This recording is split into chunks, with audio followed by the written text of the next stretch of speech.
दोस्तों नमस्कार। कैसे हैं आप लोग? तो आज फिर हाजिर हुए हैं आपके साथ। अच्छी चीज़ें आपके सामने हैं, वो भी बताएँगे, उनको डिस्कस करेंगे और आज की चाइना से आज कंपैरिज़न हो रहा है इंडिया का, उस विषय में मैं कुछ लेके आया हूँ। चाइना प्लस वन क्या है? क्यों दुनिया इसकी ओर सोच रही है? और हम कहाँ खड़े हैं इस जगह पे? हमारी क्या चुनौतियाँ हैं? किन चीज़ों को लेकर हम अभी जूझ रहे हैं? तो सारी की सारी चीज़ों पे आज हम बात करेंगे। लेकिन सबसे पहले इसके बैकग्राउंड में जाने की कोशिश करते हैं। 90 के दशक में इंडिया और चाइना की जो जीडीपी थी ना, वो लगभग सेम, मतलब हम जहाँ खड़े थे, वो भी वहीं खड़े थे। ऐसा क्या होता है, चाइना जो है, वो दुनिया में दूसरा बड़ा सुपर पावर बन के निकलता है। चाइना जो है, दुनिया में सबसे बड़ा सप्लाई चेन हब बन जाता है और इंडिया आज अपने ही दिक्कतों से जूझ रहा है। कौन से कारण थे? वो क्या व्यवस्थाएँ रही होंगी? हमारी क्या व्यवस्थाएँ होंगी उस समय कि आज हम जहाँ खड़े हैं, हमारी लीडरशिप का क्या रोल था? सारी की सारी चीज़ें अभी हम डिस्कस करेंगे। सबसे पहले आप जानने की कोशिश करिए। चाइना का पीछे मैं बैकग्राउंड आपको बताने की कोशिश करूँगा कि चाइना में एक समय ये था कि भुखमरी से 90% से ज़्यादा लोग फ्रस्ट्रेशन में जी, ये ज़्यादा बड़ी बात नहीं बता रहा हूँ मैं। 40-50 साल पहले की बात है ये। 40 साल के बाद फिर वहाँ क्या हो रहा है, वहाँ रिवॉल्यूशन हो रहा है। माओ ज़ेडुंग की आपने नाम सुना होगा, माओ, माओवादी विचारधारा हमारे यहाँ चलती है। उनका ये था कि वो एक तो डिक्टेटर थे, डिक्टेटर के साथ जो वो कहते थे यही होता है जब आदमी डिक्टेटर हो जाए, तानाशाह हो जाए, तानाशाहों की दिक्कत यही होती है कि वो जो कह दें, मेरे मुँह से जो निकले वही सदाकत है। हमारे मुँह में तुम्हारी ज़ुबान थोड़ी है। तो उनकी ये दिक्कतें हैं। तो अभी रिवॉल्यूशन उस समय हुए, ने क्या किया, एक कल्चरल रिवॉल्यूशन लिया। सबसे पहले तो ये सोच लिया उन्होंने कि एक काम करते हैं कि ये पहले उन्हें जो अच्छा लगता था वही काम करते थे। और वो नदी में कूद गए थे ये साबित करने के लिए, नहीं जो हम कर रहे हैं वो सही है। हमारे यहाँ अभी प्रयागराज में कुंभ हुआ। प्रयागराज में कुंभ हुआ तो वहाँ पर लोग नहाने चले गए। उत्तर प्रदेश के कई मंत्री, देखो साहब गंदी नहीं है, गंदी नहीं है। और कई रिपोर्टें ऐसी आ रही थी कि आप कुंभ में गंगा जी का जो पानी है, संगम का जो पानी है, वो बहुत गंदगी से भर गया था। क्यों? तो एक्स्ट्रा बर्डन था, बहुत ज़्यादा दबाव पड़ रहा था संसाधनों पर। लोग इतने थे, उनकी भीड़ कंट्रोल नहीं हो रही थी। आस्था के नाम पे आप किसी को मना भी नहीं कर सकते। कई किलोमीटर तक का जाम लग जाता था। तो जब आदमी क्या हो जाए, तानाशाही की ओर बढ़ने लग जाए, तो फिर वो ये सोचता है, वो जो कहता है, वो कहता है कि यही सच है। उन्होंने एक रेड आर्मी बनाई थी माओ ने। उनका काम क्या था कि वो, अब चूँकि इनकी तानाशाही को हर कोई सह नहीं रहा था, कि ही आर्मी के द्वारा थोड़ा-सा विरोध होने लगा। विरोध होने लगा तो उनको काउंटर करने के लिए यूनिवर्सिटियों से बच्चे क्या करने लगे, भर्ती होने लगे।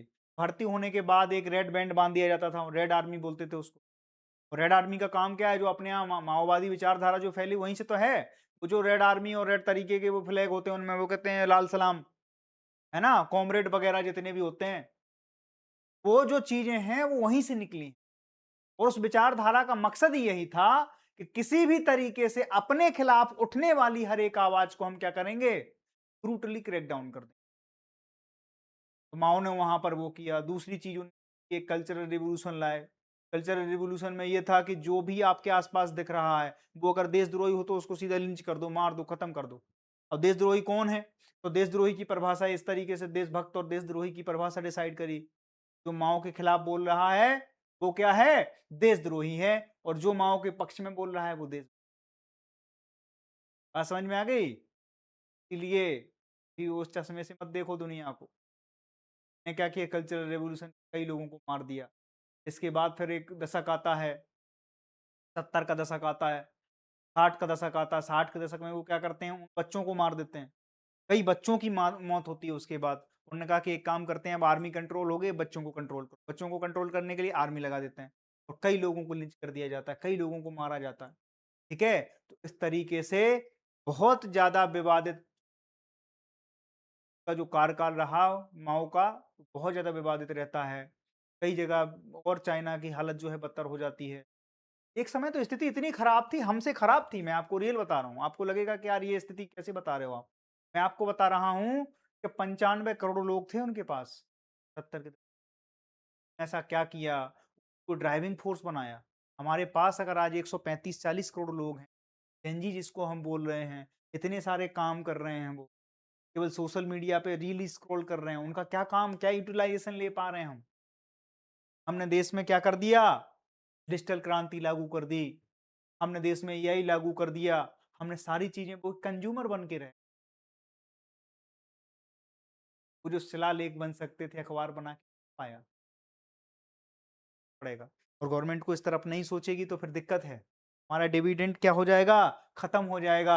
वो जो हमारी लायबिलिटी है, वो जो एसेट है, वो क्या बन जाएगी? लायबिलिटी, वो बोझ बन जाएगा देश। इसलिए तो मैंने एक दिन आपको क्लास ली थी, आपको बताया था एक दिन कि यार ये जो डिविडेंड है भारत की, अगर इसको हम नहीं संभाल पाए, ये इतना मतलब बिल्कुल नाजुक दौर से गुजर रहा है देश।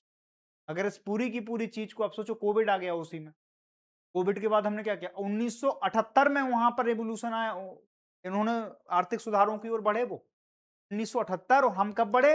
हम 1991 में बढ़े। हमारे यहाँ एलपीजी की नीतियां कब लागू हुई?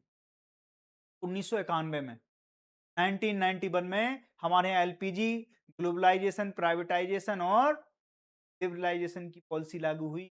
उससे पहले तो हमने अपनी इकोनॉमी को संकुचित कर रखा था, क्योंकि हमारे पे बैकग्राउंड एक दूसरे तरह का था कि हम दुनिया को अपनी इकोनॉमी में नहीं घुसने देंगे। क्यों नहीं घुसने देंगे? साहब 300 साल पहले कुछ लोग आए थे, कंपनी के नाम पर ही आए थे, प्राइवेट कंपनी थी, हमने उनको क्या दिया था? एक मैग्ना कार्टा दे दिया था। उसके बाद उन्होंने यहाँ पे व्यापार चालू किया, व्यापार चालू करते करते वो कब पूरे देश को दी तरह चाट गए, सही नहीं लगा। हमारा बैकग्राउंड उस तरह का था। लेकिन 1991, 90 के दशक में, 80 के दशक में ये बात समझ में आने लगी नेताओं को भी और सारी चीजों को कि भाई ये देखो। और उस समय सोचो, अगर इंडिया ने अपने आप को अगर धार दे दी होती, आज अगर हम चाइना के बराबर नहीं है, हम भी नहीं। यार हम कहां टिक रहे हैं अब?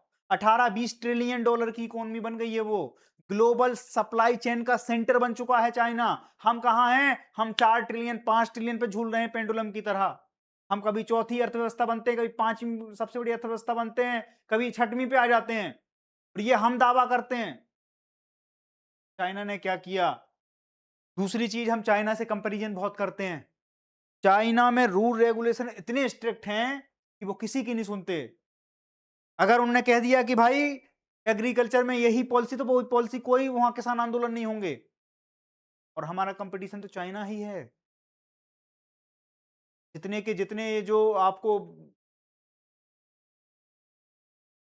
अवसरवादी, तो मैं नहीं बोलूंगा, जितने भी आपको एक्टिविस्ट दिखते हैं ना इस देश में, चाइना में नहीं है एक्टिविस्ट। और आज के समय में जो जो डिमांड और सप्लाई है, उसका जिसने अगर वो कर लिया तो फिर क्या होगा? वही राजा है। यही लोग अब देखो कैसे गाल बजा रहे हैं। चाइना ने देखो कितनी तरक्की कर ली, कितनी तरक्की। तरक्की के पीछे नहीं देखा आपने?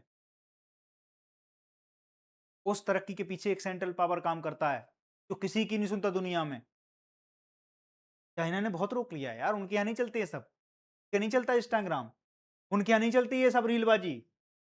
सोचो देश का अगर 60 करोड़ युवा है, 60 करोड़ में 40 करोड़ तो रील बनाने पे बिजी है। अब तो ये हालत है कि देश रील से डिसाइड होगा। एक समय पटरियां उखाड़ने से डिसाइड हो रहा था, अब उसकी भी जरूरत नहीं है। तो 4,000 लोग जोड़ो, उस रील को बार बार बार बार सर्कुलेट कराइए, आप वायरल हो जाएंगे। और वायरल होने के बाद आप इस देश में एक रिवोल्यूशन ला सकते हैं। और रिवोल्यूशन कैसा होगा? मैं तो अभी गया था, रिवोल्यूशन भी ऐसे ही था। लोग बैठ जाएंगे छाता लगा के, वहां पर क्या हो रहा है? हमारे फॉलोवर बढ़ रहे हैं, हमारे फॉलोवर बढ़ रहे हैं। और उसमें एक काम और होता है, फॉलोवर बढ़ने के साथ साथ अगर आपके व्यूवरशिप बढ़ गई, व्यूवरशिप बढ़ने के साथ आपको पैसे भी मिले। कुछ नहीं करना है आपको, आपको बिना किए सारे के सारे क्रिएट कंटेंट जो क्रिएटर हैं, कंटेंट क्रिएटर, उन सबके ऐसे ही आ रहा है, ऐसा ही इनकम का सोर्स है। सोचो उन्होंने क्या किया? ने यूट्यूब बनाया, उन्होंने कोई ऐसा सॉफ्टवेयर उसमें डाला है, और व्यूअरशिप तो घणों की भी बहुत अच्छी आती है। तो उसके लिए क्या कर सकते हैं? तो आपकी कैटेगरी क्या है? अगर देश अगर इस चीज से चल रहा है, अगर आपको लगता है कि कंटेंट क्रिएशन ही पूरे देश का वो है, आधारशिला है, देश की सारी पब्लिक को, सारी की सारी जो हमारे युवा हैं, जिन हैं, केवल कंटेंट क्रिएशन काम करना चाहिए, खत्म हो जाना चाहिए ये सब। हम क्यों डिस्कस करते हैं? फिर क्यों कहते हो कि चाइना में इतना ज़्यादा वो है, वो ग्लोबल सप्लाई चेन है? आज हमें बहुत सी चीज़ों पे उनसे आयात करते हैं हम। हमारे यहाँ डिजिटल क्रांति हुई है, स्किन चाइना से ही आती है। हम अभी अपने आप को ये सोचो हम कितना दुर्भाग्य है देश का, हम अपनी स्पेस प्रोग्राम को आज प्राइवेट कर पाए हैं। 2020, 25, 26 में पहला रॉकेट पिछले हफ्ते उड़ा है हमारा। हम कंपैरिजन करने चले हैं चाइना से, यूएसए से। लाज आनी चाहिए आप लोगों को। वहाँ जैसे साहब का डेडिकेशन है, काम करने के तरीके हैं, 12 घंटे से कम काम नहीं होता वहाँ, वेतन ही नहीं मिलेगी। बिना काम किए ही आप सब कुछ चाहते हो, खाली नाच गाना करके। इसीलिए आज मैं ये चीज लेके आया हूं कि ग्लोबल सप्लाई चेन में डाइवर्सिफिकेशन हो रहा है। और डाइवर्सिफिकेशन क्यों हो रहा है वो मैं आपको बता देना चाहता हूं, क्योंकि कोविड के समय में ये देखा गया था दोस्त, ये देखा गया था कि ग्लोबल सप्लाई चेन में सबसे बड़ा ग्लोबल सप्लायर कौन था? चाइना है। और चाइना पे क्या हो गया था? लॉकडाउन हो गया था। तो अब क्या किया गया साहब? पूरी दुनिया त्राहिमाम त्राहिमाम मच गया। और वायरस फैलने की खबर कहां से आई थी? वुहान वायरस भी बोलते हैं कोरोना वायरस को, वुहान शहर से ही निकले। चाइना ही वायरस फैला रहा है और चाइना ने ही लॉकडाउन लगवा दिया, पूरी तहस नहस कर दी। और सबसे बड़ा ग्लोबल चेन सप्लाई में हिस्सा किसका है? चाइना का है। हमने भी कई चीजें क्या कर दी, मिस कर दें। पूरी इकोनॉमी का चक्का ही रुक गया। चक्का घूम रहा था, वो चक्का रुक गया। केवल एक आदमी पे डिपेंडेंसी थी दुनिया की। दुनिया को उस समय समझ में आया कि नहीं दोस्त, अब ये हम इस पक्ष में नहीं है कि कोई एक मोनोपोली रहे इस चीज में। फिर क्या है? बोले इसको मल्टी बांट दीजिए, आप डाइवर्सिफाई करिए पूरे सप्लाई चेन को। सप्लाई चेन में सबसे बड़े प्लेयर कौन उभर के आए? Vietnam, India, Mexico. बोले थोड़े थोड़े चीजें यहाँ पे भी डालिए। वहां से खत्म करने की बात नहीं हो रही है, चाइना से चीजें खत्म करने की बात नहीं हो रही कि ग्लोबल सप्लाई चेन ही ठप कर दो एक साथ। फिर तो पूरे में क्योस मच जाएगा, पैनिक हो जाएगा। तो फिर क्या है, धीमे धीमे शिफ्टिंग करिए। कहां पे? इंडिया में। क्यों? क्योंकि चाइना में जब उस समय का नाम से वो हो रहा था, अमेरिका का बहुत बड़ा हाथ है। वहां के एक बहुत बड़े थिंक टैंक थे जो जियोपॉलिटिक्स में बहुत फेमस रहे, के कई कोर्ट डायरेक्ट और इनडायरेक्ट आज भी दुनिया पे एप्लीकेबल हैं। उन्होंने ही कहा था पॉलिटिक्स में ना तो कोई परमानेंट एनिमी है, ना कोई परमानेंट फ्रेंड है। All are these are interest. जिसके जहां पे जिस तरीके के इंटरेस्ट शो हो रहे हैं, केवल वही चीजें। ये आजकल जियोपॉलिटिक्स में क्या है, ये तो डोमेस्टिक पॉलिटिक्स में भी। डोमेस्टिक पॉलिटिक्स में भी तो कोई इथिकल वैल्यूज थोड़ी होती किसी की। आज हमें यहाँ मंत्री पद मिला तो हम वहां चले गए, वहां मंत्रालय मिला तो वहां चले गए, राज्यसभा की वहां सीट मिल रही थी आम आदमी पार्टी, वहां चले गए। थोड़ी देर में पता चला कि वो पूरी पार्टी तोड़ के यहाँ आ गए, बीजेपी में हो गए। वैल्यू नहीं। और बाद में केवल एक भाषण सबका है। बस हमारा हृदय परिवर्तन हो गया था, इसलिए हम वहां से यहाँ चले आए। हमें वहां सब कुछ ठीक नहीं लग रहा था। हमने कई बार उन्हें सुधार करने की, हमने कई बार उनसे बोला। ये कॉमन आरोप है और ये सबके हैं। केवल इस देश को नहीं समझ में आ रहा है कि हमारे इंटरेस्ट क्या है, हमें क्या करने की जरूरत है। हमें रील बना के स्क्रीन पे खाली रील बना के काम चल रहा है, तो वो भी हम कर दे रहे हैं। अब देखो आप, ये क्यों उभर रहा है? तो हमने अभी कोविड 19 देखा, यूएसए, चाइना, ट्रेड टेंशन। और इसके बाद हमने क्या देखा? लेबर कॉस्ट भी इंक्रीज हो गई चाइना में। पहले बहुत सस्ती लेबर थी, भुखमरी थी, भूखे मर रहे थे सबके सब। इतना पैसा दो दोगे साहब, 2 वक्त की रोटी मिल जाए, इतना ही दे दो हमें। अब क्या हुआ? धीमे धीमे धीमे पैसा आने लगा, लाइफ स्टाइल में इंक्रीज इंक्रीज हुई, पैसा बढ़ा, तो फिर हमारी एक्सपेक्टेशन भी बढ़ गई। हमारे यहाँ भी तो यही है। हमारे यहाँ जो अब आईआईटी वगैरह आईआईएम से निकलता है, वो क्यों जाता है यूएसए? पैसा ठीक है, लाइफ स्टाइल बेहतर है, वहाँ भाग जाते हैं, ब्रेन ड्रेन हो जाता है हमारा। इंडिया में भी अब वही चीजें हो रही, क्योंकि एक इंफ्रास्ट्रक्चर बिल्ड होने लगता है। तो ये कॉमन सा एक फिनोमेना है समाज में, सोसाइटी में, कि फिर क्या होगा? लाइफ एक्सपेक्टेंसी बढ़ेगी, पैसा बढ़ेगा, वो सारी की सारी चीज़ें लाइवलीहुड जो है सारी की सारी चीज़ें पैरामीटर में आ जाएगा। यही तो है एक आदर्श समाज की पहचान। चाइना अब उस चीज़ को अचीव करने पे 95 करोड़ का वर्कफ़ोर्स उसने अपनी ड्राइविंग सीट पे बैठा दिया और उस वर्कफ़ोर्स ने क्या किया?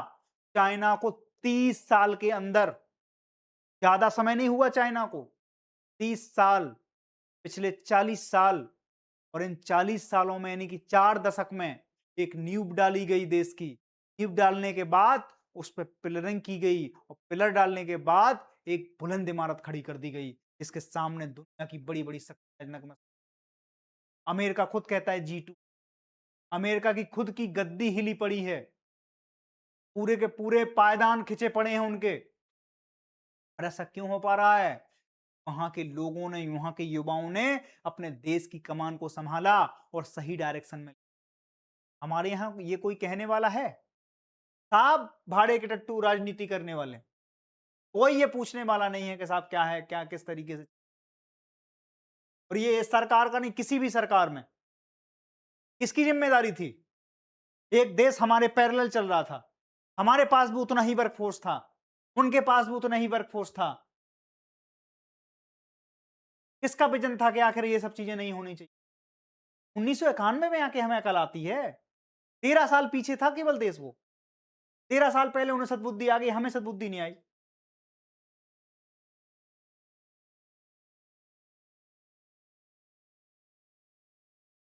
सोचना, सेशन इस चीज़ के लिए नहीं है कि आपको हम इस तरीके से पढ़ा रहे हैं, कि बैकग्राउंड में चीज़ें पढ़ी और सारी चीज़ें आपको बताई। भाई तुम्हें रोना आ जाएगा। इतना कॉमन सेंस नहीं था इस देश में। बस एक एक मुज्जू गफ्फू हर गली में खड़े कर दिए, ये नेता बन जाएगा। ये क्या है, ये पिस्टल रखता है, ये बाहुबली है। बस इस चीज़ में रहे हम, कभी ध्यान ही नहीं दिया कि हमारा कभी हमसे 50 के दशक में हमसे गलती हुई कि हमने क्या नहीं किया, परमानेंट सीट नहीं लिया, बनाया जा रहा था।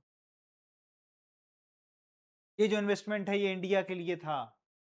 तो कह रहे थे कि हम आपकी पोर्ट डेवलप कर लेंगे, आप इंफ्रास्ट्रक्चर डेवलप करिए, आप अपनी इकोनॉमी को खोलिए, इसको ग्लोबलाइज़ कीजिए। हमें समझ में नहीं आया, हमें समझ में नहीं आया। उतने चाहिए थे रोटी, कपड़ा और मकान, बस खत्म हो गई बात। और वो आज तक नसीब नहीं हो पाता है देश में। आज तक भुखमरी में जी रहे हैं हम। रोटी, कपड़ा माँगते-माँगते हम कब भिखारी हो गए हमें पता ही नहीं लगा। हम जेहन से अपाहिज हो चुके हैं। बात समझ में आ गई? तो ये देखिए क्या है, इसका मतलब क्या है? सबसे पहले तो इन चीज़ों को जैसे होता है ना डाइवर्सिफ़िकेशन कर रहे हैं हम। तो किन-किन चीज़ों में डाइवर्सिफ़िकेशन कर रहे हैं? तो अब केवल चाइना में चीज़ें नहीं रहेंगी। कोशिश ये है कि वियतनाम में भी कुछ प्रोडक्शन बढ़ाया जाए। एप्पल की कुछ एजेंसी कहाँ पे आई? इंडिया में आ गई। वहाँ पे अपना प्रोडक्शन बढ़ा रही हैं और इंडिया ने भी अब बहुत सारे इनिशिएटिव लिए हैं। हमारे यहाँ कुछ चिंताएँ भी हैं। लैंड एक्विजिशन में हमें इतनी दिक्कतें होती हैं कि साला दुनिया में कहीं नहीं होंगी इतनी ज़्यादा हमारे साथ होती। में आ गई? ये सारी हमारी दिक्कतें भी हैं। वियतनाम है, हमारा सबसे बड़ा कॉम्पिटिटर आज यही बना है, हम यहीं यहीं पहुँच जाएँ कम से कम। वियतनाम ने पूरा रेड कारपेट बिछा रखा है दुनिया के इन्वेस्टमेंट। आप आओ, सब है, शिप है, बंदरगाह है, बेहतर इंफ्रास्ट्रक्चर है, हमारे पास स्किल्ड लेबर है। बस एक जगह ये हमसे पीछे हैं, वो है कि हमारे पास चीप वर्कफ़ोर्स नहीं है, हमारे पास वो अवेलेबल। हम उसको क्या कर सकते हैं, अट्रैक्ट कर सकते हैं। एक केक है यार, कोविड-19 के बाद एक केक तैर रहा था इस पूरे के पूरे उस पे। वो केक कौन ले जा सकता था? इंडिया ने भरकस कोशिश करी थी। बहुत सारे रिफ़ॉर्म किए पर उनको अमली जामा नहीं पहना पाया, धरातल पे चीज़ें राजनीति इतनी हो जाती है हमारे यहाँ। ढंग से इन्हें पता है, सबको पता है, ये इन्हीं की पॉलिसी है। ये जो आज विपक्ष में बैठे हैं, ये सब इनकी पॉलिसी है, जिसको इम्प्लीमेंट करने के लिए रूलिंग गवर्नमेंट कोशिश कर रही है। अब वही जाके विरोध करेंगे। हम भी अपने वो ठोक देंगे, ताल ठोक देंगे उस अरे, अरे! नहीं, नहीं, नहीं, सही कह रहे हो, आप सही कह रहे हो, आप सही आप उनको पढ़ो।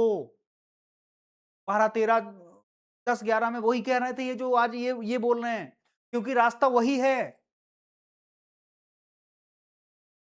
किसान जो रिफ़ॉर्म के लिए 3 चीज़ उसमें भी एक एंगल जोड़ दिया गया। साहब अडानी-अंबानी के लिए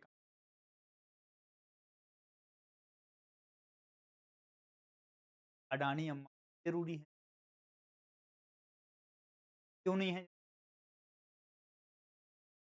माओ ने किया तो था चाइना में, सारी चीज़ें करी थी। बहुत बड़े सोशलिस्ट बनते थे। क्या किया था? बेड़ा गर्क कर दिया था। आज ये पोज़ीशन है कि आज अमेरिका को यहाँ से सोचो, एक जनरेशन जिसने सारे के सारे उसमें पसीना बहाया होगा, जो युवा होंगे उस समय के 1970-1980 के दशक में, 40-50 साल बाद वो अपने ही देश को आज दुनिया के सामने, एक पीढ़ी सोचो, एक आदमी को दशकों लग जाते हैं। अमेरिका को 250 साल लग गए उस देश को देश बनाने में। चाइना ने वो 40 साल में करके दिखा दिया। हमारी बारी थी, तुम्हें सब कुछ करना था, तुमने क्या किया? राजनीति की भेंट चढ़ गए, झंडा उठाने लगे, युवा नेता बन गए। आज मंत्री जी का सानिध्य प्राप्त हुआ, उससे निकले तो अगली और खतरनाक जनरेशन आ गई हमारे सामने, तो जिम जाती है, जो रोड पे जाती है, हर जगह उन्हें रील समझ में आती है। ये देश पूरा रील है, सब रीलबाज बन चुके हैं।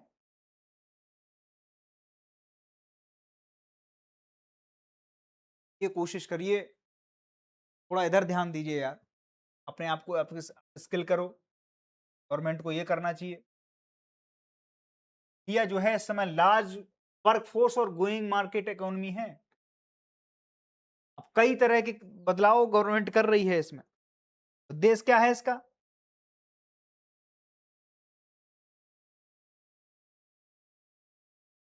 इसका यही है कि लचीला और विविधीकृत और सुरक्षित वैश्विक आपूर्ति श्रृंखला का विनिर्माण, इन सब चीजों का क्या है उद्देश्य? यही है कि ये सारी चीजें हो जाएं।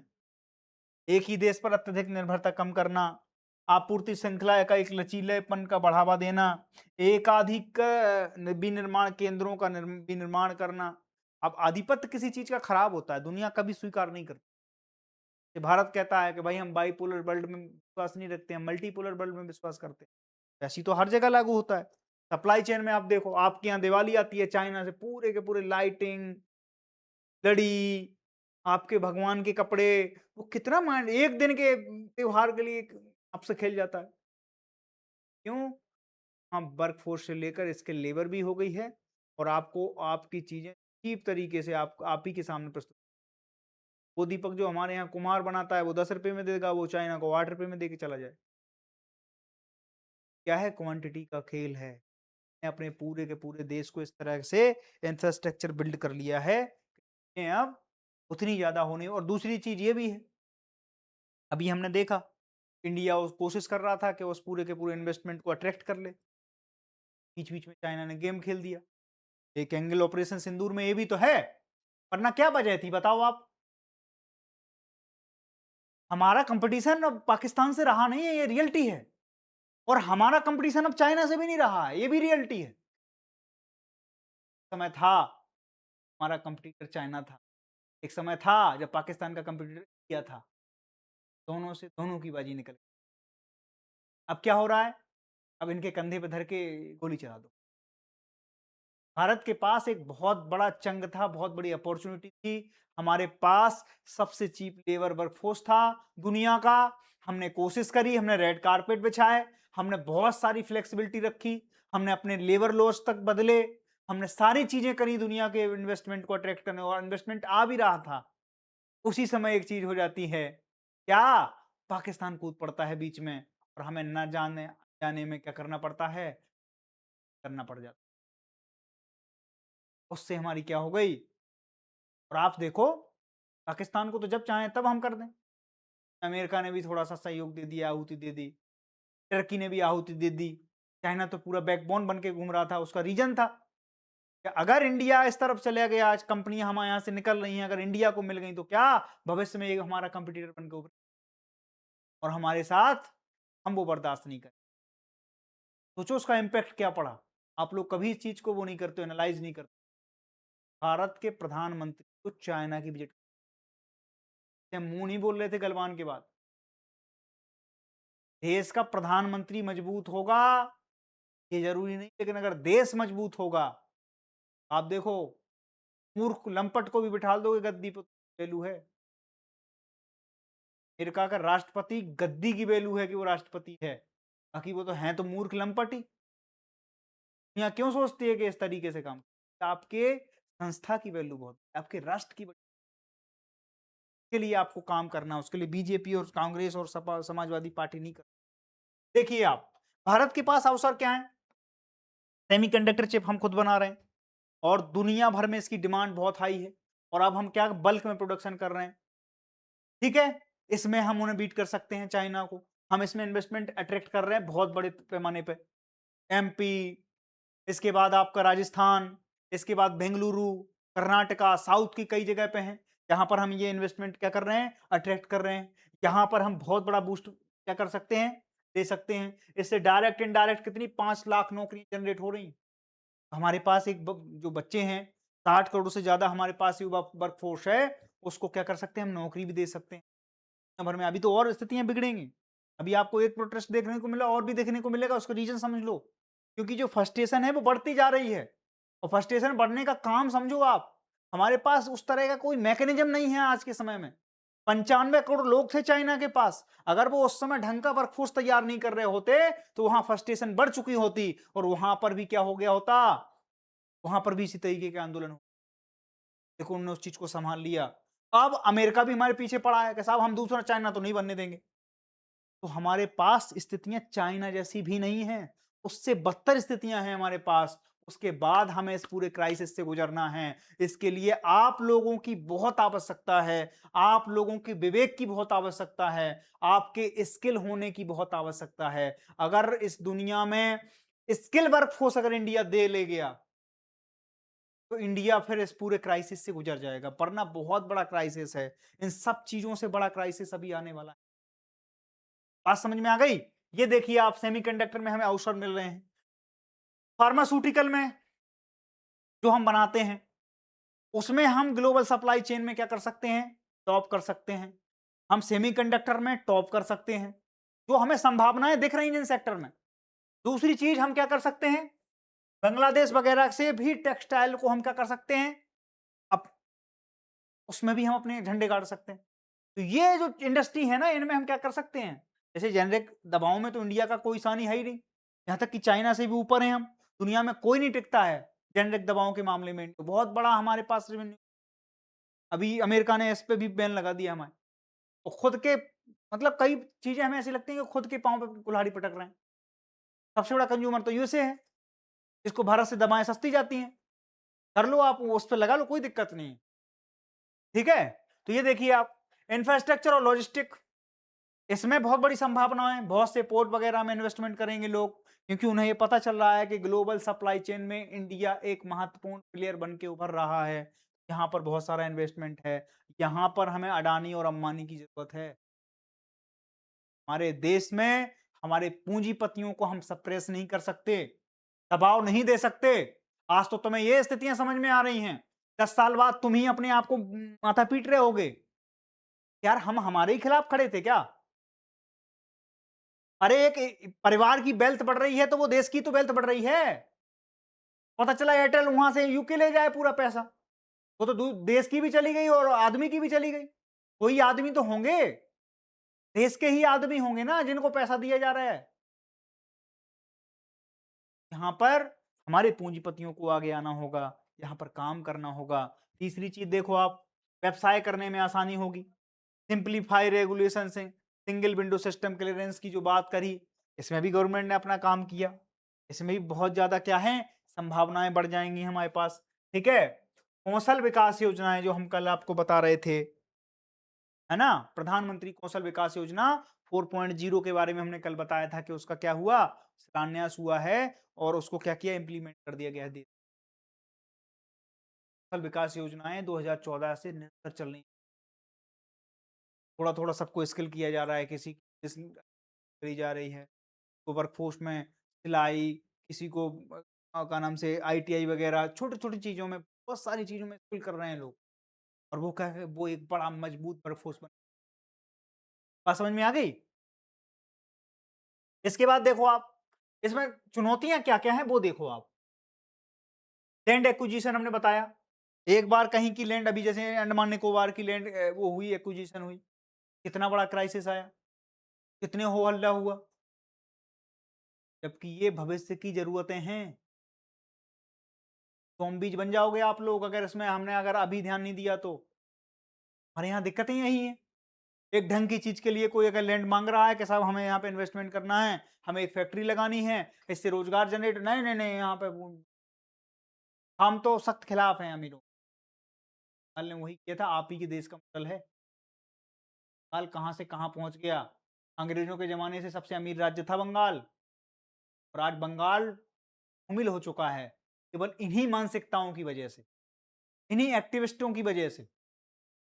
मैं उसको बुरा नहीं मानता हूँ, संतुलन के लिए ज़रूरी है, लेकिन आपको जब बगल से देखना पड़ेगा कि हमारा कॉम्पिटिशन किससे है, तब फिर आपको ये चीज़ें थोड़ा-सा एनालिसिस करने की ज़रूरत है। लॉजिस्टिक, इसके लिए रोड वगैरह देखो आप, अब लॉजिस्टिक में सामान भरा है, रोड इस तरीके हैं, कैसे काम चलेगा? तो इंफ्रा बहुत ज़रूरी है।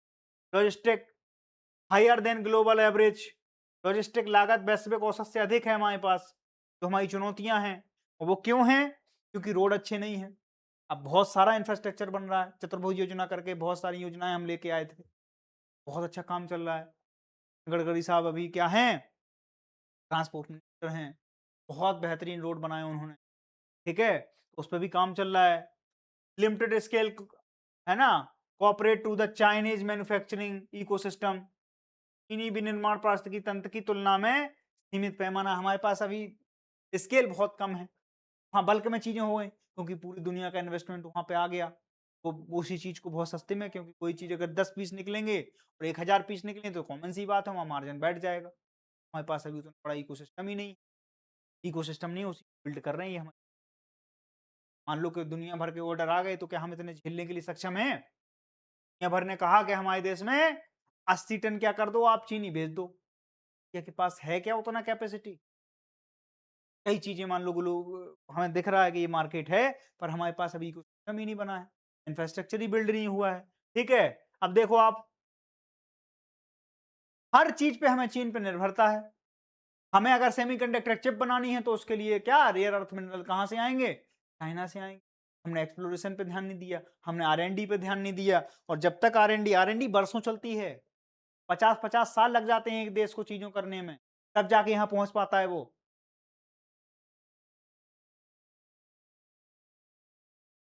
समझ रहे हो ना?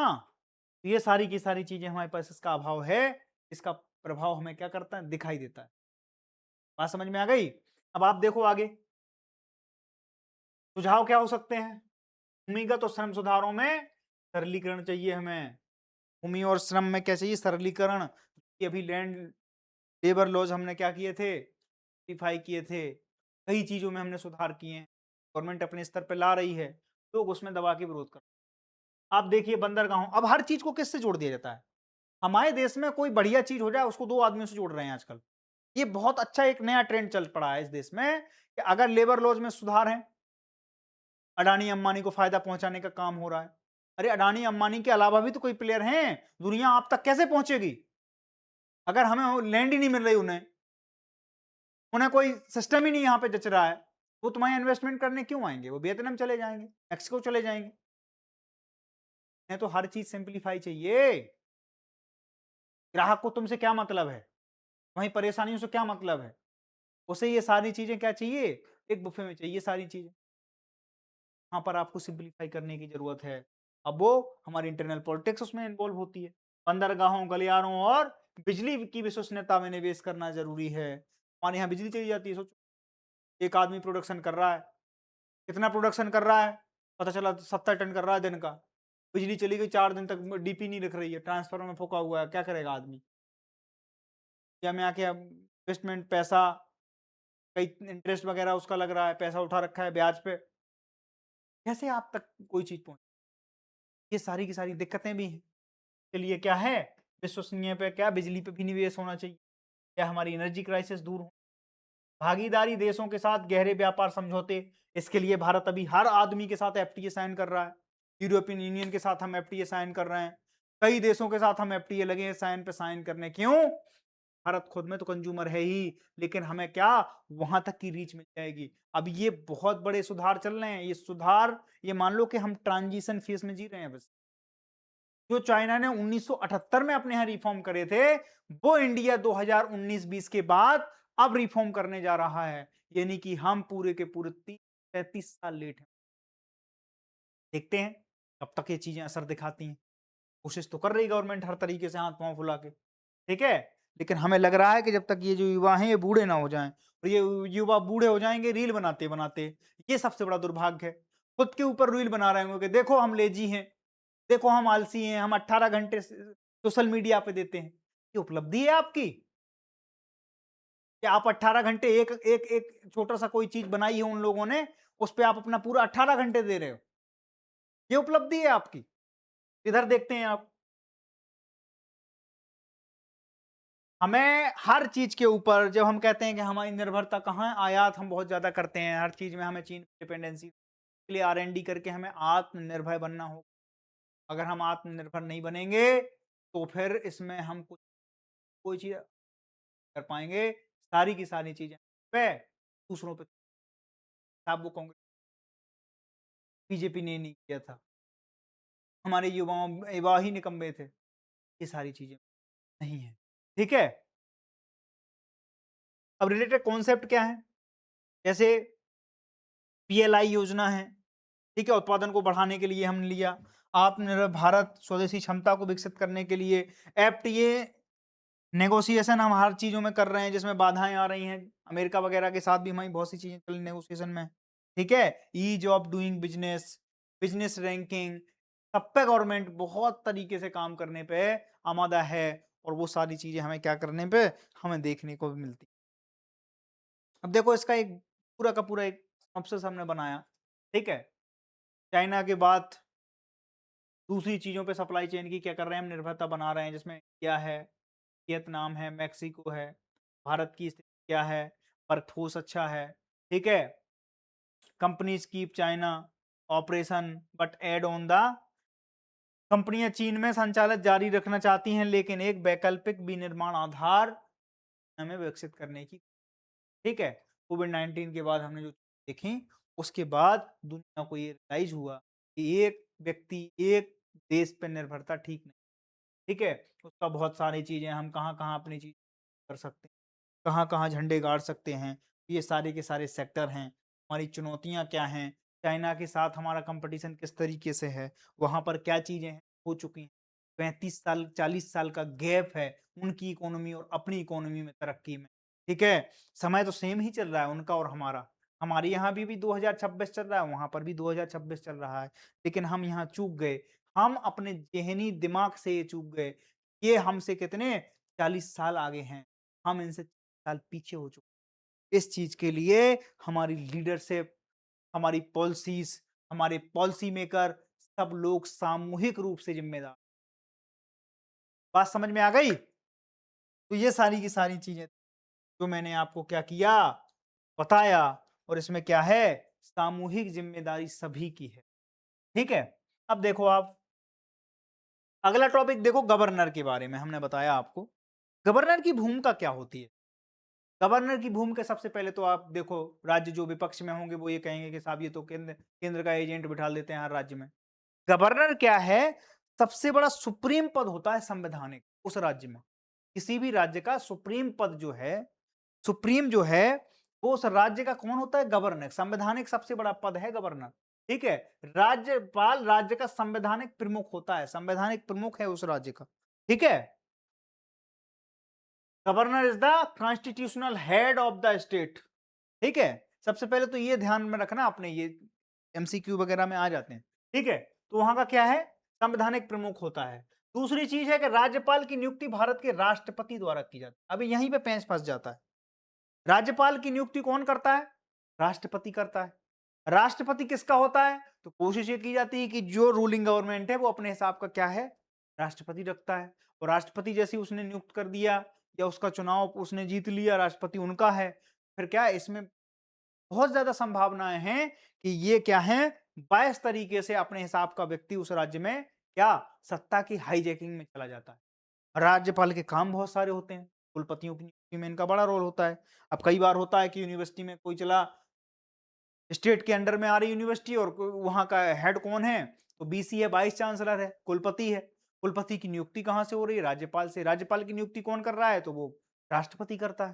बात समझ में आई? यानी इनडायरेक्टली जो रूलिंग गवर्नमेंट है वो हर जगह अपने एजेंट बैठा के रखती है। दूसरी चीज ये है कि कहीं राज्य जो है वो राष्ट्र से निरंकुश ना हो जाए, वो अलग ना भागने लगे, जैसे पश्चिम बंगाल में होता है। साहब हम अपने यहाँ केंद्र की कोई योजना लागू नहीं होने दें। ऐसा थोड़ी होता है। भारत एक संघीय व्यवस्था है। यहाँ पर एक केंद्र सरकार है, उसके बाद राज्य सरकारें हैं। राज्य सरकारें केंद्र सरकार के साथ कम्युनिकेशन करके ही तो आगे बढ़ा पाएंगे।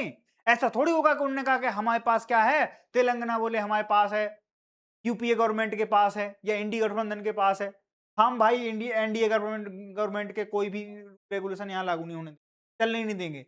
ऐसा नहीं होगा।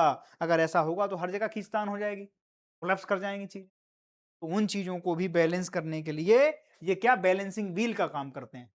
दो परिभाषाएं समझो, एक तो सेंट्रल के एजेंट के रूप में, दूसरा एक व्हील के रूप में। ये चीजें बिखर ना जाएं, उसको बनाए रखने में एक केंद्रीय भूमिका कौन, राष्ट्रपति अदा करेगा, और उनके जो लोग हैं वो एक व्यवस्था के तौर पर हर राज्य के ऊपर अपना नियंत्रण स्थापित करें। कोई भी ऐसा काम ना कोई राज्य ऐसा वो करा ले, जैसे जम्मू कश्मीर है। और जम्मू कश्मीर में अगर राज्य राष्ट्रपति शासन नहीं लगा, राष्ट्रपति शासन के बाद राज्यपाल को कमान सौंप दी जाती है। राज्यपाल वहां पर क्या करेगा, वो सर्वे सर्वा हो जाएगा। राज्यपाल उसको क्या ऑपरेट करेगा। जैसे मनोज सिन्हा साहब थे, बहुत सालों तक वो जम्मू कश्मीर की जब से 370 हटी तो उनको बिठा दिया था सतपाल मलिक साहब। पुलवामा हो, सतपाल मलिक ही तो थे वहां के राज्यपाल।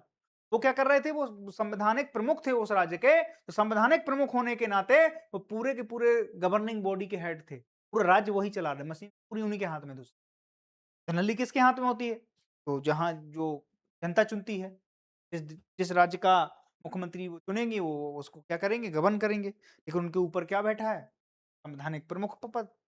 ठीक है। अब देखो इधर प्रमुख शक्तियां क्या हैं, तो विधेयकों पर सहमति, आर्टिकल 200। आर्टिकल 200 का बड़ा वो है, इसको क्या कहते हैं, पॉकेट बीटो भी बोलते हैं। हुआ क्या कि अब देखो इसमें पॉकेट बीटो के बारे में भी थोड़ा सा बताएंगे हम। राष्ट्रपति के लिए विधेयक सुरक्षित रखना, ठीक है। कई ऐसे विधेयक होते हैं जो राष्ट्रपति के लिए क्या कर दिए जाते हैं, रिजर्व कर दिए जाते हैं। विधानसभा का आह्वान करना, राष्ट्रपति शासन की सिफारिश करना। अब किसी राज्य में अगर मान लो अराजकता फैल गई, सिफारिश कौन करेगा, संवैधानिक प्रमुख है उस राज्य का। सरकारें थोड़ी कहती कि हमारे यहाँ राष्ट्रपति शासन लगा दो। ये कैसे पता लगेगा राष्ट्रपति को कि इस राज्य में अराजकता फैल चुकी है, अब चीजें बाहर निकल चुकी हैं, हाथ से बाहर हैं, तो उस राज्य का जो राज्यपाल होगा वो क्या करेगा, सिफारिश करेगा, राष्ट्रपति के पास आह्वान करेगा कि ये राज्य अपनी जो है नैतिक दायित्व खो चुके हैं, इनके पास लॉ एंड ऑर्डर का मेंटेनेंस नहीं बचा है, ये जनता पे भरोसा खो चुके हैं, आप कृपया करके इस राज्य में राष्ट्रपति शासन कृपा करें। तो ये कहां से आई सूचना, ये राज्यपाल करेगा। किसको, राष्ट्रपति को, प्रधानमंत्री को नहीं करेगा। ध्यान रखना, एक राज्य का संवैधानिक प्रमुख एक राष्ट्र के संवैधानिक प्रमुख से सीधी बातचीत करेगा, चैनल है। ये नहीं हो सकता है। आप वही दिक्कत हो जाती है ना, जब आप समझने की कोशिश करो। ये हम देश की बात कर रहे हैं, हमारे देश में चीजें ऐसी नहीं होंगी कि यार हमारा भाई राष्ट्रपति है तो वो हमारा भाई तो यार चलो हो जाए, नहीं, चैनल के थ्रू बातचीत हो। राज्यपाल राष्ट्रपति के पास भेजेगी चीज, प्रधानमंत्री के पास नहीं भेज। बात समझ में आ गई। तो एक संवैधानिक प्रमुख दूसरे संवैधानिक प्रमुख के पास ही चीजें, एक राष्ट्र का संवैधानिक प्रमुख एक राज्य का संवैधानिक प्रमुख है, तो दोनों चीजों के पास भेजेंगे। ठीक है। अब देखो आर्टिकल 356, आर्टिकल 356 में ही तो होता है ये सारा, राज्यपाल राष्ट्रपति शासन सारी चीजें किस तरीके से होती हैं। 356 आर्टिकल 356 में इसकी बातचीत है हमारे पास।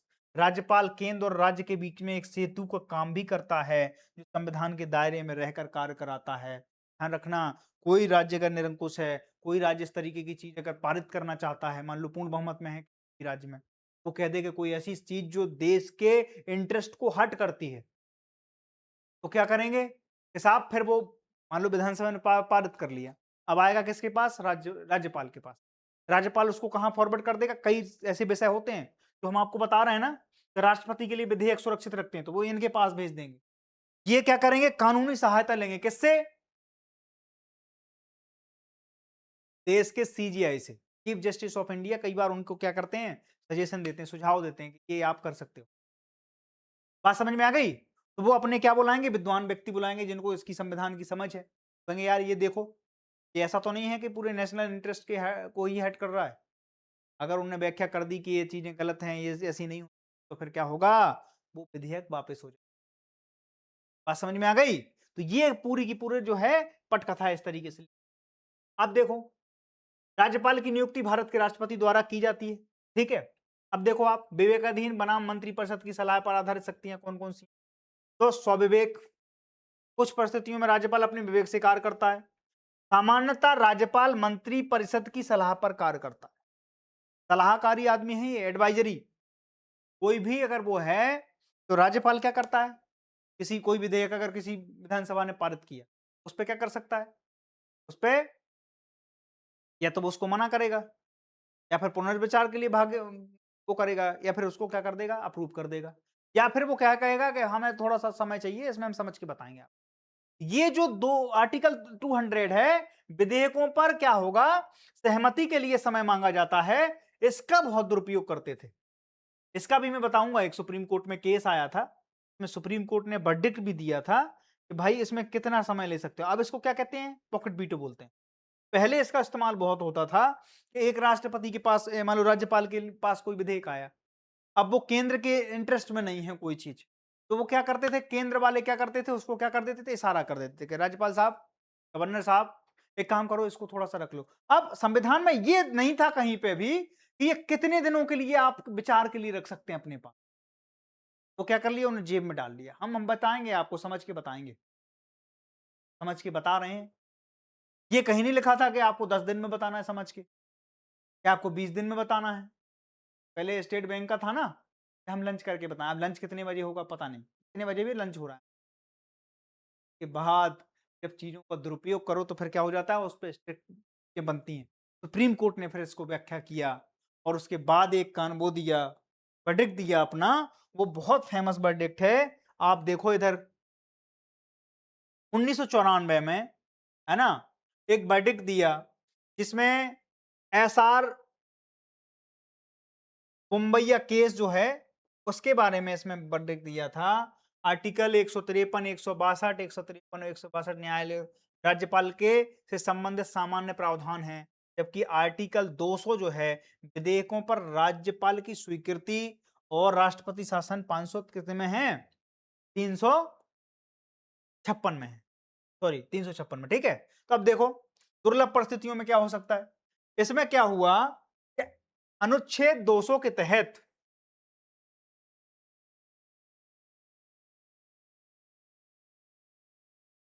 सुप्रीम कोर्ट ने यह तय किया कि यार एक काम करो, राज्यपाल के लिए एक समय सीमा निर्धारित कर दो, आपको इतने समय के अंदर देना ही है। पहले क्या करते थे, पॉकेट बीटू लगा देते थे, हम समझ के बता देंगे, कर देंगे, करा देंगे, हम कौन खा के भग रहे हैं।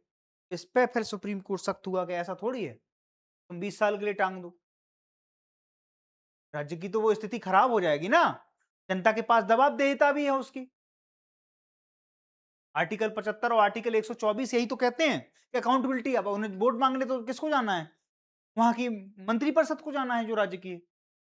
राज्यपाल साहब ने क्या किया, केंद्र के इशारे पे, बहुत हुआ है इस देश में, बहुत हुआ है, पॉकेट बीटू बहुत लगे हैं, जेब में डाल के घूम लेते हैं, हाँ चलो अब बता देंगे आपको कब तक, हम इस नहीं कर रहे हैं मना, पर हम हाँ भी तो नहीं भर रहे हैं, हम मना नहीं कर रहे हैं, हम सीखे, हम एडवाइजरी में हैं, हम सुझाव दे सकते हैं, वापस कर सकते हैं, इसमें सुझाव है हमारा कि ये कर दो, फिर 14 दिन 15 दिन बाद आ जाएगा, फिर तुम्हें करना ही है दूसरी बार। दूसरी बार कोई विधेयक आपके पास आएगा तो वो फिर मैंडेटरी है कि आपको करना है, फोर्सफुली ये करके देना है। लेकिन अब उसमें तो कोई दिक्कत ही नहीं है, हम समझ लेंगे, अभी समझ नहीं पाए, अभी वो नहीं थे, अभी वो के पापा नहीं थे, कर लेंगे, आपको बताएंगे जब उनके पापा आ जाएंगे हमारे पास तो बता देंगे, ठीक है। तो इस तरीके के थे, स्वच्छंद होते थे। तो ये सारी की सारी चीजें होती थी इस दिन। राज्यपाल की शक्तियां एक केंद्र राज्य संबंधों में है कि निर्णय, ठीक है। 1994 एसआर बोम्बैया केस था जिसमें ये बताया गया था कि फ्लोर टेस्ट विधानसभा में होना चाहिए, अनुच्छेद 1956 का प्रयोग न्यायिक समीक्षा के अधीन है। होता क्या था कि कई बार राज्यपाल है, अब इतना राज्यपाल भी कई बार इस तरीके से हो जाता था। अब किसी राज्य में क्राइसिस चल रहा है, राज्यपाल की सेंट्रल भूमिका है उधर, राज्यपाल किसी पार्टी से खुश हो गया। आपने एक वेब सीरीज आप देखना, रानी भारती करके कोई वो थी, लेडीज हैं, डेमोक्रेसी उसका रोल कर रही हैं, ठीक है? बिहार की पूरी पॉलिटिक्स उसमें बताई गई है। उसमें आप देखो कि गवर्नर कितना पावरफुल हो सकता है, इसके बारे में बताया गया है। गवर्नर 10 दिन पहले नवीन का वो बना देता है, पार्टी के लोग बना देते हैं सरकार। अगली बार भीमा भारती का वो बना देते हैं, सरकार बना देते हैं। मतलब गवर्नर चेक एंड बैलेंस का गेम खेल रहा था उस राज्य में, और ये संभव था, उस समय हो भी रहा था। बाद में सुप्रीम कोर्ट को ये सारी चीजें, जितनी ज्यादा आप किसी भी चीज की अव्यवस्था फैलाएंगे, फिर सुप्रीम कोर्ट क्या करेगा, उतना ही अंदर तक इन्वॉल्व होता रहेगा। आइए तो फिर हम आपसे बात कर लेते हैं। अच्छा, इसके बारे में बताओ क्या है, फिर सुप्रीम वर्डिक्ट देगा, कोर्ट को लगेगा कि संविधान के अनुकूल नहीं है, वर्डिक्ट दे सकता है, और फिर वो जो एक बार वर्डिक्ट दे दी, संविधान के ऊपर क्या है, लागू हो जाती है। आर्टिकल 200 का इतना ज्यादा मिसयूज हुआ, उसके बाद सुप्रीम कोर्ट ने एक टैग लाइन लगा दी कि इतनी ड्यूरेशन में आपको ये करके देना है। बात समझ में आ गई? और दूसरी बात है, पहले क्या होता था, गवर्नर हाउस में आ जाते थे लोग, हाँ साहब हमारे पास इतने, हाँ हाँ इनके पास इतने ही, आज से यही मुख्यमंत्री। अब सोचो, एक आदमी को मुख्यमंत्री बना दिया, कहां पर, गवर्नर हाउस में बुला के, अपने घर बुला के, जाओ आज से तुम हो मुख्यमंत्री, हम सब संभाल लेंगे। राज्यपाल ने बना दिया। अब क्या होगा, जो रूलिंग गवर्नमेंट के हैं, फ्लोर टेस्ट तो होना है 2-3 दिन बाद, एक बार इन्हें क्या कर दिया, घोषित कर दिया। आप समझ, इसकी पूरी सिचुएशन समझने की कोशिश करो। मैं हूं एक राज्य में, मैं अपोजिशन हूं, मेरे पास मान लो कि वहां पर जो पूर्ण बहुमत की सरकार है वो 160 पे बननी है, मेरे पास 120 विधायक हैं, और मैं गया अपोजिशन में बैठ गया, 160 170 किसी के पास है, मेरे पास 120 ही है। मैंने क्या किया, पूर्ण बहुमत 160 पे होना है, हमारे पास 120 है, 40 विधायक कम है, हमें 5 दिन पहले मुख्यमंत्री घोषित कर दिया गया, किसके द्वारा, राज्यपाल के द्वारा। फ्लोर टेस्ट होगा, पता चला मंडे में, 2 दिन का समय मिल गया आपको। 2 दिन में क्या किया आपने, आपने बता दिया कि अब हम ही हैं मुख्यमंत्री। वहां की जोड़ तोड़ करके क्या किया, आया गाम गया राम जो हुआ, ऐसे ही होते थे। तो रिप्रेजेंटेटिव एक्ट में क्या किया गया, फिर संशोधन करना पड़ा, यहाँ इधर भी संशोधन करना पड़ा आर्टिकल 200 में। ये सारी की सारी चीजें ऐसे ही होती हैं, जब उसका मिसयूज होता है, आवश्यकता आविष्कार की जननी होती है।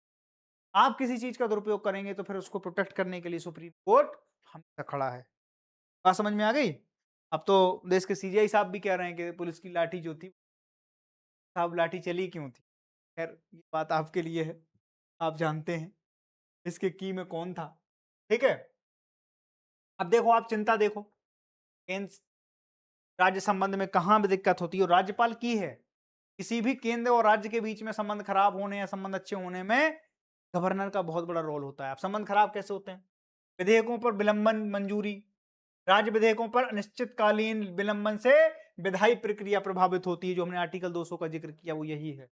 राज्यपाल की निष्पक्षता पर सवाल उठते हैं, खासकर राजनीतिक परिस्थितियों में। अगर हमने बताया ना भीमा भारती और उनका नवीन बाबू का केस, तो उसमें यही होता था। राज्यपाल इतना पावरफुल बॉडी है, आपको ऐसी समझ में नहीं आती है। केंद्र नियुक्ति केंद्र के राज्यपाल क्या करता है, राष्ट्रपति के द्वारा केंद्र सरकार की सलाह पर क्या होती है, नियुक्ति होती है। अब नियुक्ति ही इनकी किसका, केंद्र सरकार की सलाह पर हो रही है। यहाँ पे ये वाले राज्यपाल जाएंगे, यहाँ किरण बेदी जी चली जाएंगी, क्या कौन करता है, केंद्रीय मंत्रिपरिषद करता है। उसके बिहाफ पे सलाह क्या होती है, वो तो एक ऑर्डर है, और हमने इज्जत दे दी है, इज्जत बख्श दी है राष्ट्रपति को। वैसे इस देश में राष्ट्रपति का काम क्या है, भोजनम भाषणम उद्घाटनम, भोजन कराइए आप गणतंत्र दिवस स्वतंत्र दिवस के अवसर पर, जो भी होंगी, लंच किसी का होगा तो राष्ट्रपति, हाँ हमारे यहाँ लंच होगा आज, भोजनम हो गया। 15 अगस्त 26 जनवरी में भाषण दे दीजिएगा, सदन शुरू होने से पहले भाषण, धन्यवाद प्रस्ताव राष्ट्रपति के द्वारा दिया जाता है, ठीक है, वो दे दीजिएगा आप, राष्ट्रपति का भाषण हो गया। तो भाषणम, हर जगह केवल उद्घाटन, ये वाली हम चीजें कर रहे हैं सर, फीता काट दीजिए। तो भोजनम भाषणम उद्घाटनम का क्या है, एक पूरा कॉम्बिनेशन है, राष्ट्रपति का काम ही यही है। बाकी सब चीजें कहते हैं सलाह पर होंगी मंत्रिपरिषद की, पर वो बाध्यकारी हैं, वो सलाहें, ये नहीं बता रहे हैं हम। वो जो सलाह है वो ऑर्डर है इनडायरेक्टली, पर इज्जत है भाई, बुजुर्गों की इज्जत होती है हमारे घर में, ठीक है। संविधान के संरक्षक भी बोले जाते हैं गवर्नर साहब। राज्यों में कुछ ऐसा ना हो जो अराजकता हो जाए। अब देखो आप संतुलन कैसे बने, राज्य विधान विधान पर संवैधानिक नियंत्रण जो है, राज्यपाल संवैधानिक विधेयकों की रोक सकते हैं और विधान की रक्षा कर सकते हैं। राज्यपाल संवैधानिक विधेयकों को रोक सकते हैं, ये भी शक्ति है इनके पास। संतुलन इसलिए भी होता है, इसलिए संतुलन भाई बैलेंस बनाने की जरूरत है। संघीय ढांचे की सुरक्षा, राज्यपाल सहकारी संघवाद को मजबूत करने और केंद्र राज्य समन्वय बनाए रखने में क्या करते हैं? हमने बताया ना, सेतु का काम करते हैं, सेतु का भी काम करते हैं। और दूसरे लोग इनको एजेंट भी बोलते हैं कि एजेंट बैठा दिया है हमारे यहाँ। समझ में आ गई? तो ये सारी की सारी चीजें हैं। तटस्थ निर्णायक की भूमिका, संवैधानिक संकट या राजनीतिक गतिरोध की स्थिति में राज्यपाल की तटस्थ मध्यता के कारण ही कार्य पूरे हो सकते हैं। सरकारें, सोचो अगर सरकारें न चले, सबसे प्रमुख काम तो वही है ना कि सुचारू रूप से राज्य फंक्शनिंग करे। फंक्शनिंग के लिए क्या है? एक बॉडी होना चाहिए, बॉडी में सरकार होना चाहिए। सरकार अगर नहीं चलेगी तो राज्य में राज्यपाल फेल है। तो इसकी एक भूमिका ये भी तो है। बात समझ में आ गई? तो ये सारे के सारे इनके काम हैं, ये संतुलन की स्थिति बनाए रखते हैं। अब इनको क्या कहते हैं? सुझाव क्या है कि राज्यपाल की नियुक्ति और भूमिका के लिए दिशा निर्देश सुझाए जाएं। राज्यपाल की शक्तियों के दुरुपयोग पर रोक लगाने के उपाय बताएं आप लोग। राज्यपाल को सुनिश्चित कार्यालय देने और स्थिरता को स्वतंत्रता से सुनिश्चित किया जाए। राज्यपाल की नियुक्ति में मुख्यमंत्रियों की परामर्श करना अनिवार्य है। मुख्यमंत्रियों से कोई लेना देना नहीं होता कई बार, ठीक है? तो ये सब चीजें इसमें कर सकते हैं हम, कि अगर हमें कुछ बेहतर करना है, सुझाव करना है, तो हम कहेंगे कि मुख्यमंत्रियों की सलाह ले लो भाई। केंद्र सरकार उससे सलाह ले ले, राष्ट्रपति को बता दे कि केंद्र सरकार चाहती है कि ऐसे-ऐसे राज्यपाल का काम फंक्शनिंग करना है ना, गवर्न करना है, एक राज्य गवर्नर नाम ही है उसका। तो अगर गवर्न करना है तो राज्य के हिसाब से करवा दो। लेकिन फिर उसमें कैसे होगा? राजनीतिक रोटियां कैसे सेक पाएंगे? ये चीजें थोड़ा-सा राष्ट्रीय संघवाद को थोड़ा-सा क्या करती हैं? हमारे संघीय ढांचे को प्रभावित भी करती हैं, पर दूसरी तरफ उसको रोक के भी रखती हैं, एकजुटता भी बनाए रखती हैं। ये सारी की सारी चीजें आपको समझाएं। ये सारा का सारा फ्रेमवर्क है, मैं आपको बता रहा हूँ। गवर्नर्स रोल इन फेडरलिज्म में क्या है, वो सारे के सारे इस तरीके के क्वेश्चन बन जाते हैं। मैं आपको बता रहा हूँ, इस तरीके के क्वेश्चन बहुत ज्यादा बनते हैं। आपको ये पूरे के पूरे ढांचे के बारे में, इसके सुझाव के बारे में, इसकी चिंताओं के बारे में, गवर्नर के रूल के बारे में, उसके पूरे के पूरे मसाले के बारे, सब कुछ बताना है। आप खोल खोल के रख देना। बात समझ में आ गई? तो ये सारी की सारी चीजें थी जो मैंने आपको दो चीजें यहाँ डिस्कस की। एक तो गवर्नर का रोल, ठीक है, केंद्र और राज्य के बीच में इसकी शक्तियों की भूमिका, और दूसरा हमने बताया कि चाइना के बाद चाइना प्लस वन की जो कॉन्सेप्ट है, वो किस तरीके से भारत उसको क्या कर सकता है, अचीव कर सकता है या उन चीजों को ले सकता है, उसके बारे में हमने आपसे चर्चा की। बाकी हम आज विदा लेते हैं, कल फिर कुछ अच्छे टॉपिक्स के साथ आपके साथ आएंगे। तब तक के लिए हम चलते हैं। धन्यवाद।